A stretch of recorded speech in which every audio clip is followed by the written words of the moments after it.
Hi, welcome to Chai with Isa. This is your girl Isa.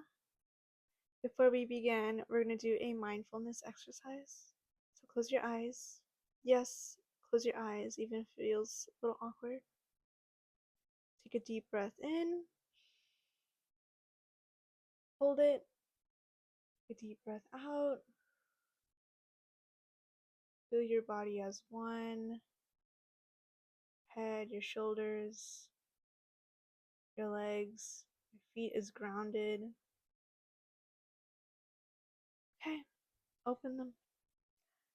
Welcome, welcome. This is the first episode. Today I will be talking about the let them theory, also known as detachment. So I've been seeing the Let Them book by who is it? By Mel Robbins. This book has been going around, and no, I have not read the book, but I do like the idea of detachment because everyone copes differently. And I know very well, as someone who went through a lot, I also cope in different ways as well. So, according to Psychology Today, I hate that I use this website, but Loki, it did a really good job defining it. Let them theory is defined as the locus of control. Attribution theory distinguishes between external and internal perceptions of control, explaining how individuals see themselves as either influencing or being influenced by their environment. So, perception of how we see ourselves, how we see others, is this an influence in the environment that we're being impacted of, or the people we're with? And are we in control of our situation ourselves? That's another question. So, let them theory, what does it mean to me is it means that if a person has ended the relationship with you, their actions have nothing to do with you. So your thoughts of them going about your day, it should not have any effect on you.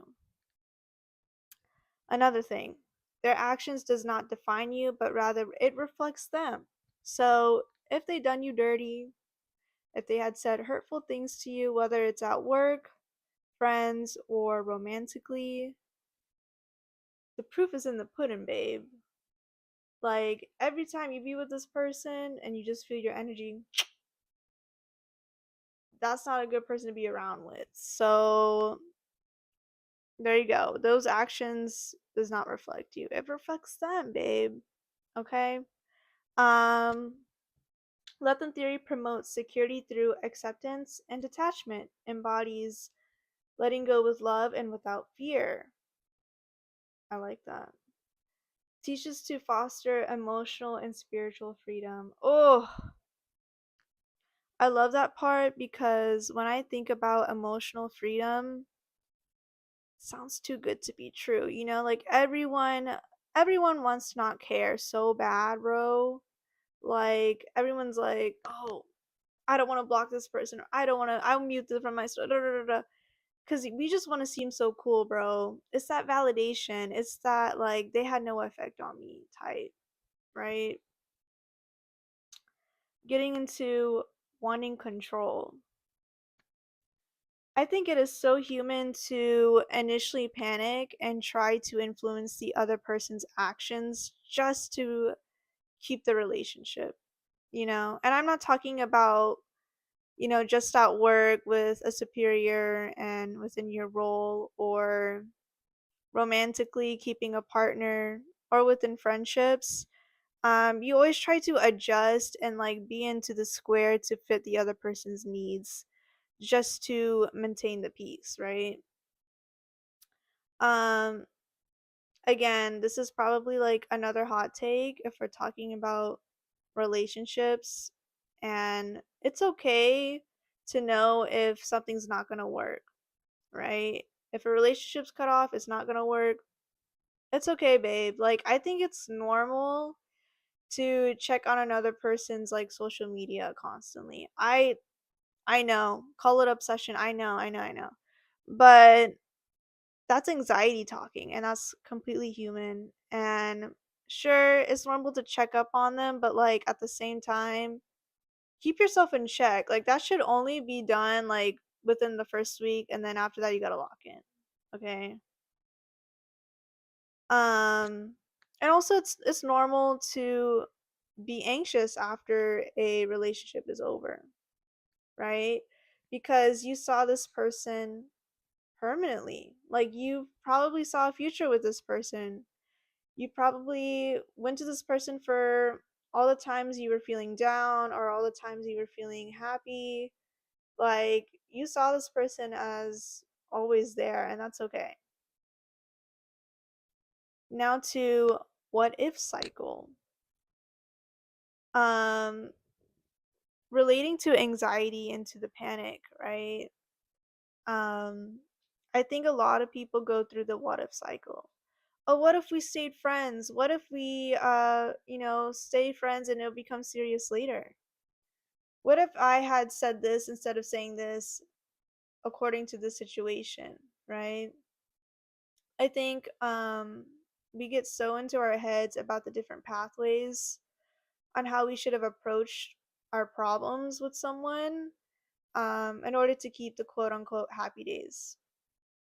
But let's be real, was it really a healthy relationship or happy if you're constantly having to adjust or you constantly have to give more than what your capacity really is, right?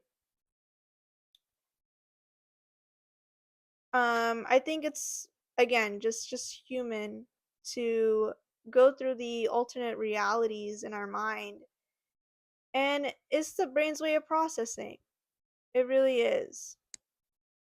Last stage, acceptance.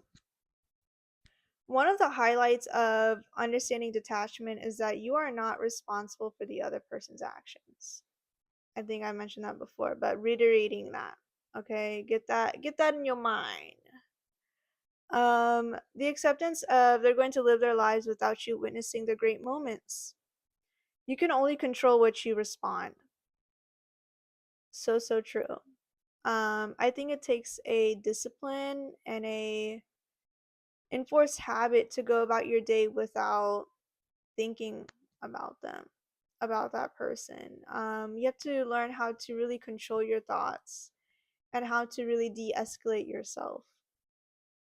Um, so if you're gonna go about your life without them, might as well go do what you want. Like, go for that reading book club. Go learn how to paint. Go to Japan because it seems like everyone's doing it these days.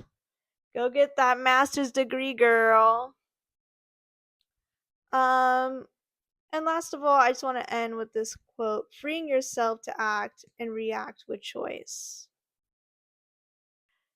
But yes, thank you for listening with Chai with Isa.